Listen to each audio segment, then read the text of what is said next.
our perspective is ZeroLend should be on every chain and creating lending markets on every asset, right? There's no reason for, and I mean, there are a few reasons, of course, but we really want to scale and provide liquidity and rather unlock liquidity for newer assets and newer chains. For us, these new chains, a lot of times they have their own native token, like how Arbitrum had ARB token, Optimism had OB token. So we see an opportunity in going to these chains, building a money market, but eventually doing lending and borrowing with their native tokens. And that's a huge liquidity opportunity for any money market. Welcome to the Edge Podcast. I'm DeFi Dad here with Nomadic from 4RC. Today's show spotlights the decentralized multi-chain money market, ZeroLend. In this episode, we cover how ZeroLend grew to become the #1 lending and borrowing protocol on zkSync Era and Linea, the details around their recently launched token Zero, and what's coming with their V2 already in development.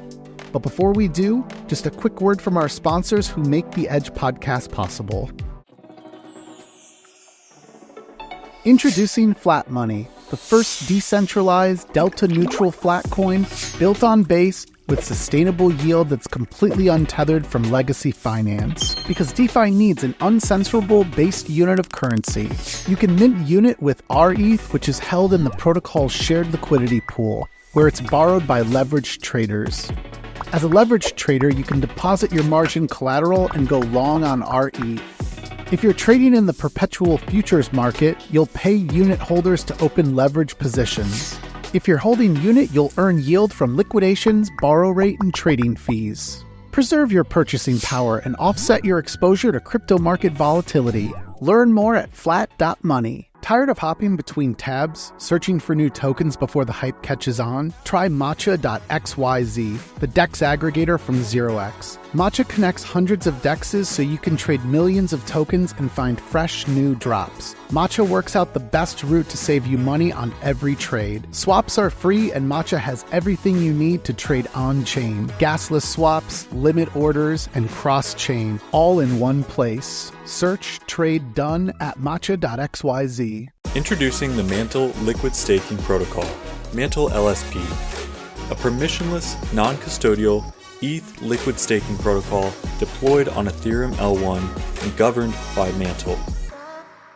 With MANTLE LSP, users can stake ETH to instantly receive METH, earn yield and accumulate rewards the longer you stake. METH is the value accumulating receipt token that will give you access to expanded yield opportunities. Stake and watch your yield grow with MANTLE LSP. Unlock liquid restaking and get exclusive rewards on KELP's road to 1 billion TVL. Restake Steph, ETHX, and native ETH for the liquid restaking token RSETH. Get exclusive rewards on top of regular rewards with KELP miles and Eigenlayer points. Use RSETH to earn with over 25 DeFi partners across 9 L2s. Learn more at kelpdao.xyz/restake. It all started so simply with CryptoKitties and Maker on Ethereum, but quickly became complex with more applications and many chains. Today, everyone agrees UX issues are the biggest blocker standing in the way of crypto adoption. Introducing Avocado. Multi-chain UX redesigned from the ground up. The first wallet to abstract networks, accounts, and gas. One gas tank to pay transaction fees on all chains in USDC. And native access to INSTADAPP's powerful, custom DeFi strategies. Avocado, one wallet to rule all chains. All right, let's introduce the founder of ZeroLend. Ryker, welcome to the Edge Podcast. How are you doing? Great, thanks. Nice to meet you, DeFi Dad.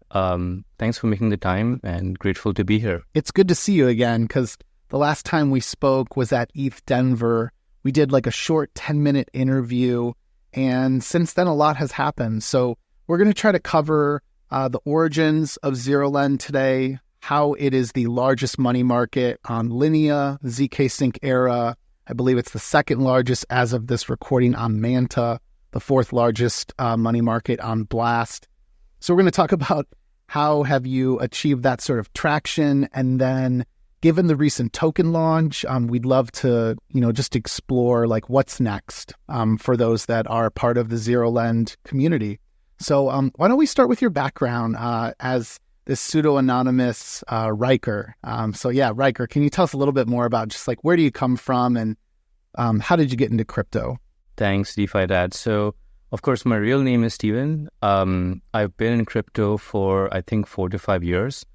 I've actually launched a project before this called MATCHA.XYZ, and that was my journey and entry into DeFi and crypto since 2020, almost, right? But in ZeroLend, people call me Ryker, and the community, they know me as Ryker.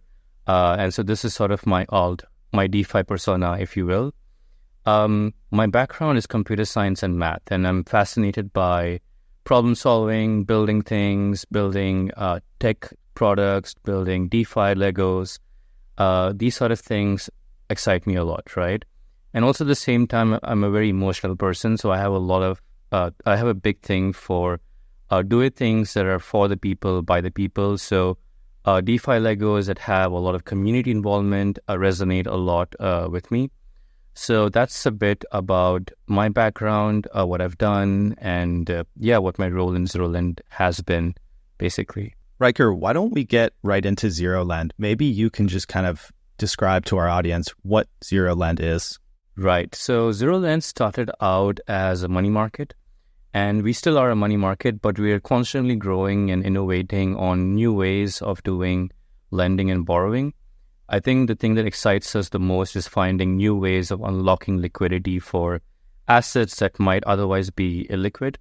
So ZeroLend right now is a money market. We started out on zkSync back in July of 2023, August of 2023. We quickly became the number one money market on zkSync, and after that we moved on to other chains like MANTLE and Linea. And as of today, as DeFi Dad mentioned, we are the largest on Linea and zkSync today, but also expanding to more chains, getting more assets, providing liquidity there. So in summary, we're a lending market that has been focused a lot on layer 2s, MANTLE, zkSync, and so on. We've had a fantastic growth history in the last, I think, now almost 11 months of growth. And we're super excited to see where this goes, and that's really it. I'm curious too, like there's a lot of lending markets out there, but what in your view has made ZeroLend be so successful on these emergent L2s? Like what do you think it is that you're doing that's maybe different than what the market is offering right now? I think one of the things that we see that is really important that has been really crucial for our growth, and that's going to get more exciting with our upcoming ZeroLend V2, which is a new product that we are building, is our ability to move very, very quickly. And when I say quickly, it means listing new assets or deploying on a new chain and capturing market share and providing liquidity from our community or from the chain into the product protocol. And so one of the main reasons why we've been growing so well is that we do a lot of listings, we explore new chains, but at the same time, we follow the principles and the risk management methods of some of the other bigger lending protocols like Aave or Compound, right? So ZeroLend has the same risk managers as Aave. Chaos Labs is our risk manager. At the same time, we put a heavy emphasis on audits and security and whatnot. But at the same time, we don't sacrifice on speed, right? So we are aggressively listing assets, providing liquidity, unlocking liquidity for these assets. And people just found a need for, borrowing against some of their illiquid assets. And that's sort of why we have been growing so well. And I hope that in the future with our upcoming ZeroLend V2, we see this taken to the next level, basically. So, yeah. Ryker, you started to touch on how ZeroLend differentiates. Can you walk us through like some of the highlights of like what is distinct as a user on ZeroLend versus other money markets?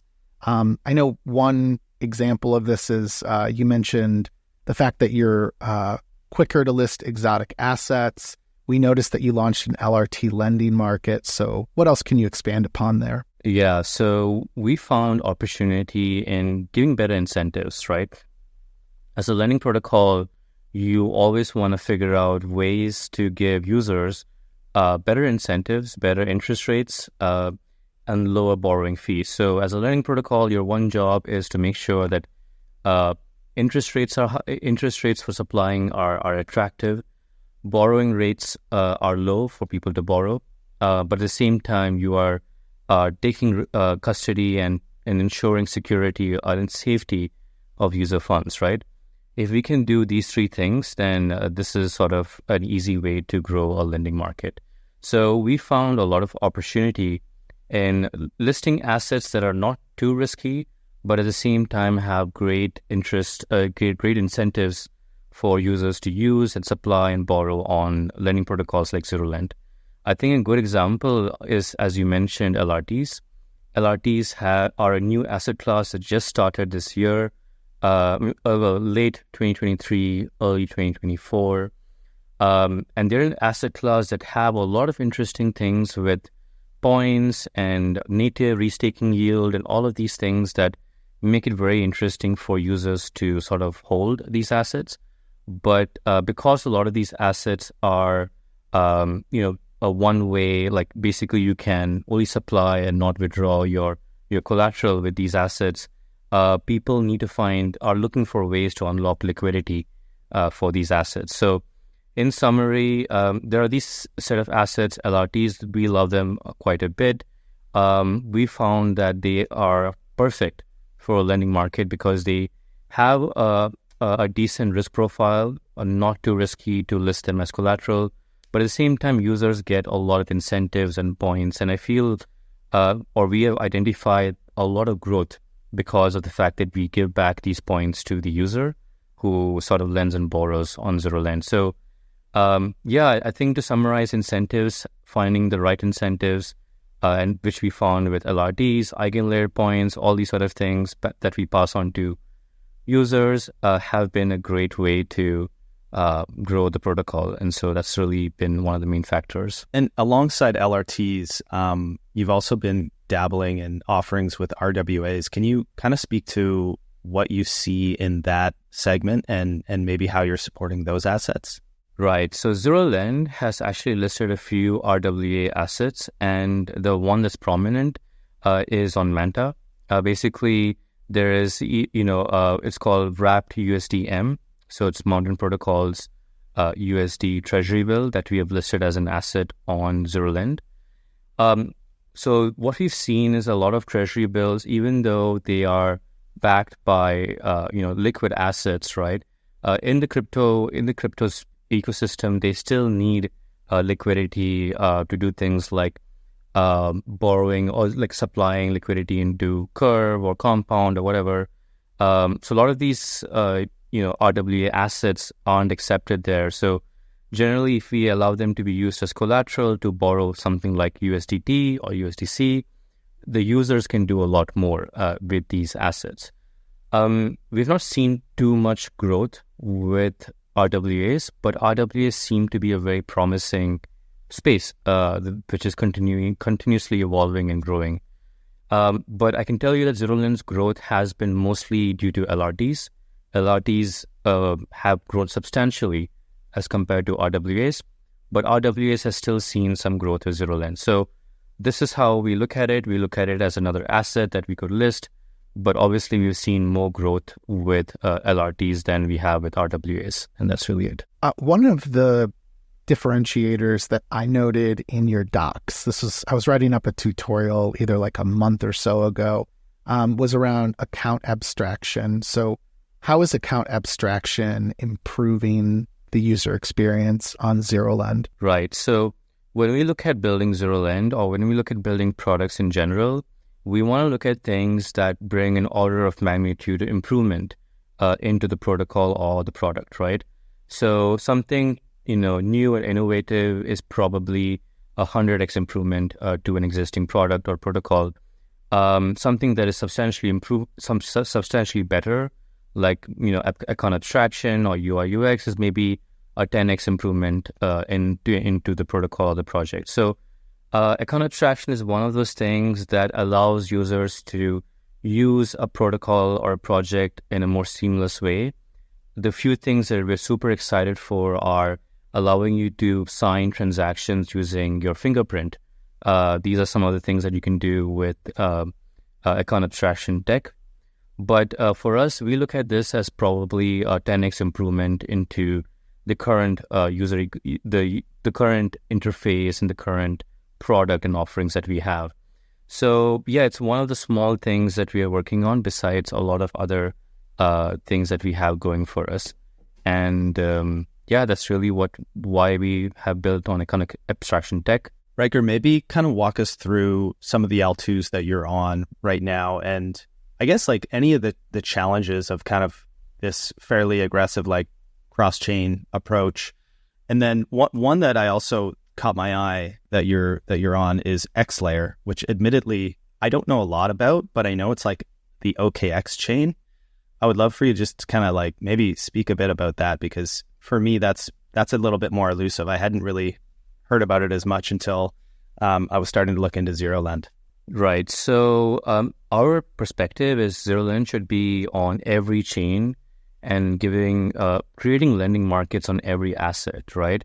There's no reason for, and I mean, there are a few reasons, of course, but we really want to scale and provide liquidity and rather unlock liquidity for newer assets and newer chains. For us, these new chains, a lot of times they have their own native token, like how Arbitrum had ARB token, Optimism had OB token. So we see an opportunity in going to these chains, building a money market, but eventually doing lending and borrowing with their native tokens. And that's a huge liquidity opportunity for any money market, right? So that's really our perspective. We want to expand to as many chains as we can. But as of today, we are taking it slow because each chain has risk management, which is quite expensive. It takes time. A lot of testing needs to be done. A lot of incentives need to be given. So as of today, we're on 6 different chains: zkSync, MANTLE, Linea, Blast, Ethereum mainnet, and the 6th and XLayer, which is the chain by OKX. On 3 of these chains, which is XLayer, zkSync, and Linea, we're number 1. On the others, we're in the top 3 or top 5, right? And if we are to expand to new chains, we want to try and do that in a way where we can capture market share, but also give liquidity to new assets, right? And XLayer, to touch upon the second question you mentioned, is the chain backed by the OKX team.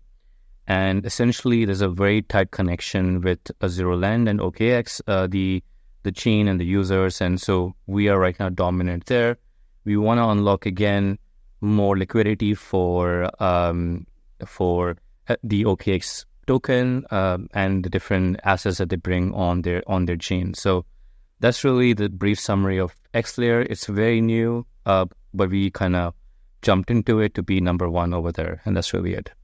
DeFi enables a whole new world of trading and yield opportunities. Sometimes we all wish we had a little bit bigger of a budget so we can make the most out of it. That's why we created Blueberry.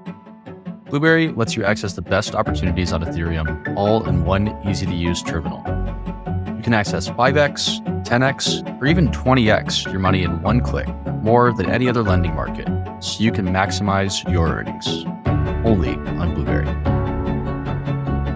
Ryker, among the L2s you mentioned, is ZeroLend growing any faster in terms of users or TVL on any one of them? Right. So ZeroLend has been growing the fastest of Linea. I think Linea has been a super exciting chain for us to build on. And we have a lot of alignment with Linea, ZeroLend, and Consensus. I think that's one of the exciting chains to sort of work on. As of today, ZeroLend is sitting at about 85 million in TVL on Linea, and that's the largest market for us as of today.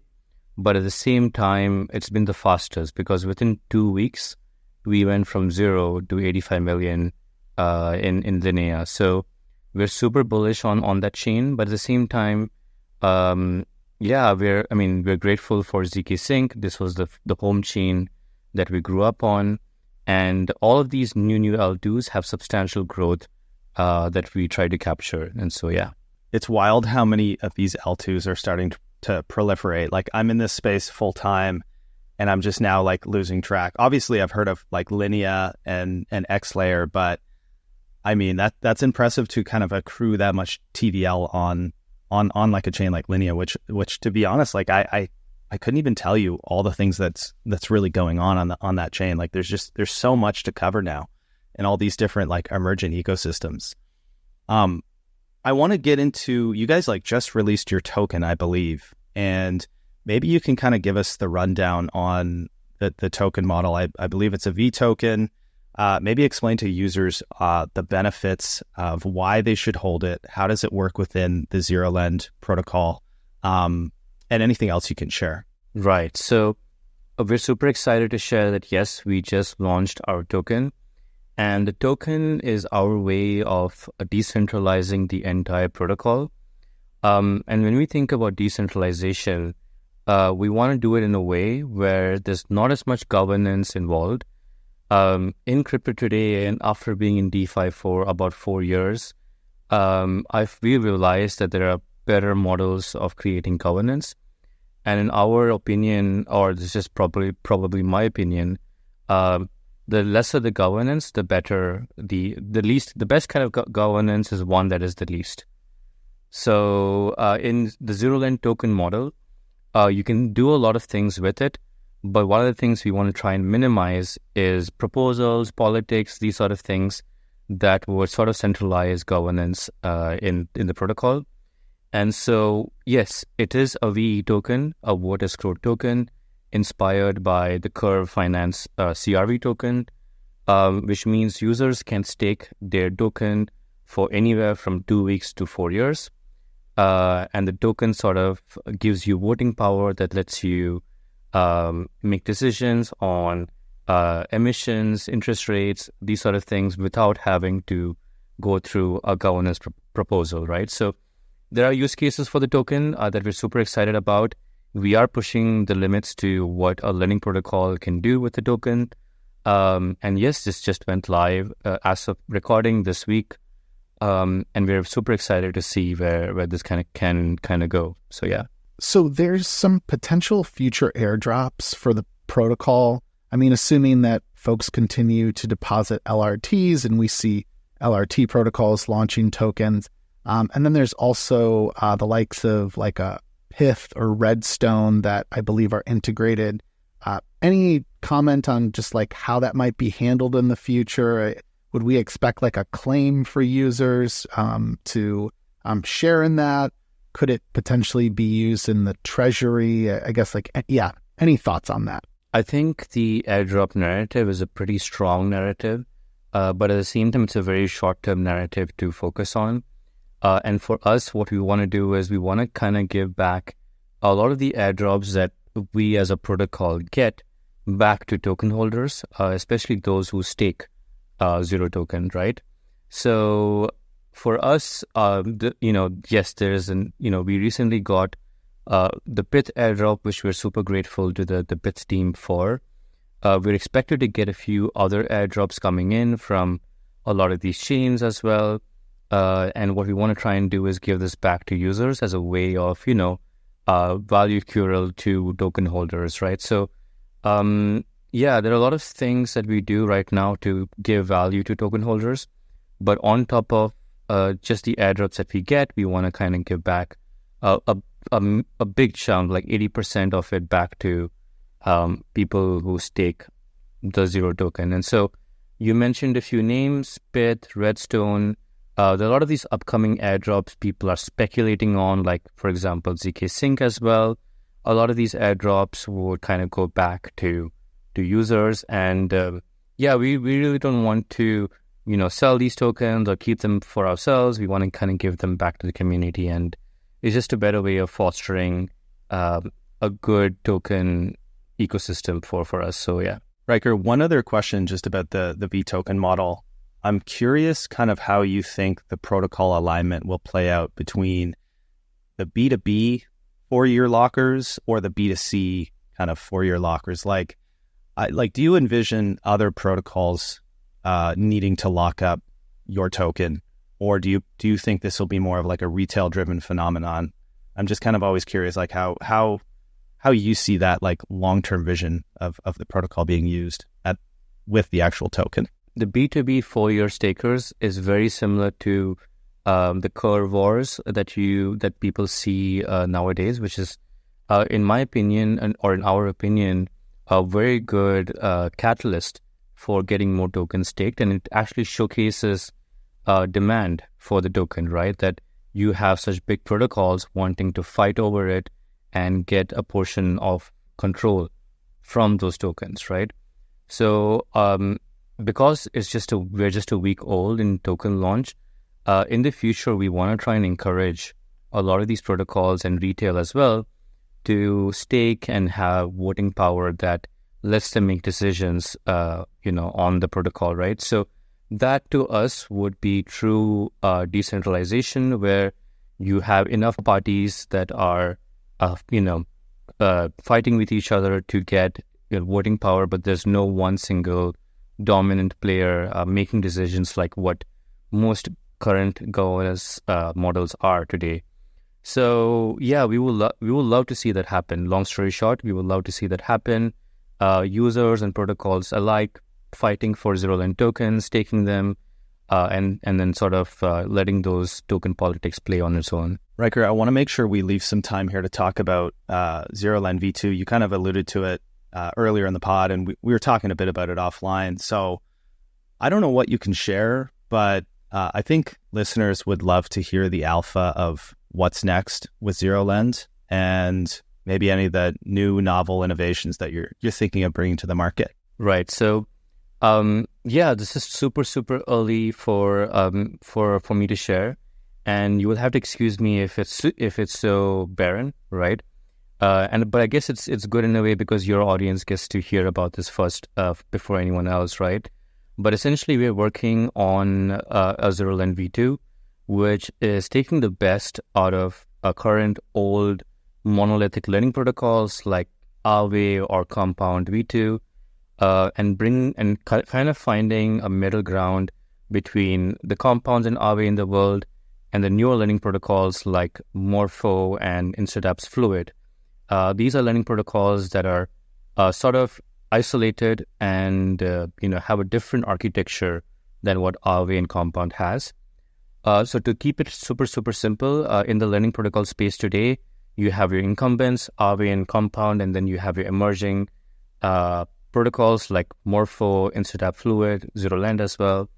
What we want to do with a ZeroLend V2 is kind of take some of the best bits of Aave and Compound, some of the best bits of Morpho and INSTADAPP Fluid, and try and make a lending protocol that is, obviously better than the others out there. So when we build this ZeroLend V2, we want to deliver 100x or 50 to 100x improvement into the space by bringing in something that the space has not seen before. Besides just doing UI improvements, giving better incentives, these are, I guess, tried and tested innovations that already exist. ZeroLend is already doing that, but we would like to kind of push it a bit further by building something more innovative, and that's what ZeroLend V2 is. Ryker, is there any ETA for V2? We're builders, and so at the same time, which means that we love building things. We love, building Legos. We love building things that are innovative, different. A lot of times, a lot of the things that we do don't work. A few times they do work. And so with V2, we do have a timeline of this year. I do have an exact timeline of when this is going to happen. But, if I say something is going to happen tomorrow, most likely it's going to happen the day after. So you know how engineers are, they're always sloppy with timelines and dates, right? So the only thing we can share is that, it's going to happen sometime this year. The development has already started, but our goal is to make sure that it is done as quick as we can, but at the same time, it gets audited and, goes through all the checks which is not a slow process, not a fast process. It's a pretty slow, cumbersome process, right? But we want to try and get this out within the year. So that's really it. I'm late all the time and sloppy with timelines. I must be an engineer at heart. I'll have to tell my wife that next time she complains. Guys, this is a great place for us to, I think, wrap up the conversation. So I want to remind our listeners that they can learn more about ZeroLend by going to ZeroLend.XYZ. They should follow the ZeroLend account on Twitter. It's ZeroLend XYZ. They can follow Ryker at Deadshot Ryker, and we'll put all of that into our show notes. Ryker, congrats on the token launch this week. Hopefully this podcast will go out in the next week or so, but that's a big milestone, and we're excited to hear about what's coming here with V2, what's been building there with all of these new L2s like Linea. I'm going to have to dig into that farm myself. I've been looking for better farms on Linea, especially with a likely airdrop in the future from Linea. Can you just close us out then with like any other thoughts on how folks can get involved with ZeroLend or anything else you might tease us with V2? Right. So to get involved with ZeroLend, join our Discord. I think our Discord is super, super crazy. We're super, super receptive. I'm in there hanging in all the time, so if you kind of drop by, you might see me there, and, you're more than welcome to say hi to us in the community out there. But at the same time, about V2, it's super early. This is exclusive to you guys that I'm sharing this, right? We are going to have more documentation and more discussions within our community in the next couple of weeks, actually.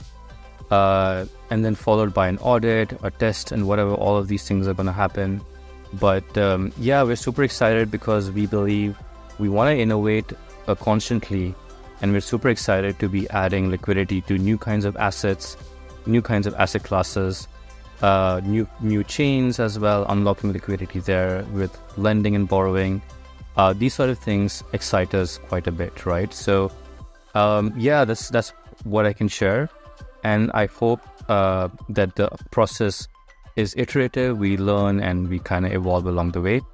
But I'm also super grateful to you guys for hosting us and letting us share our journey and everything about ZeroLend to your followers and community.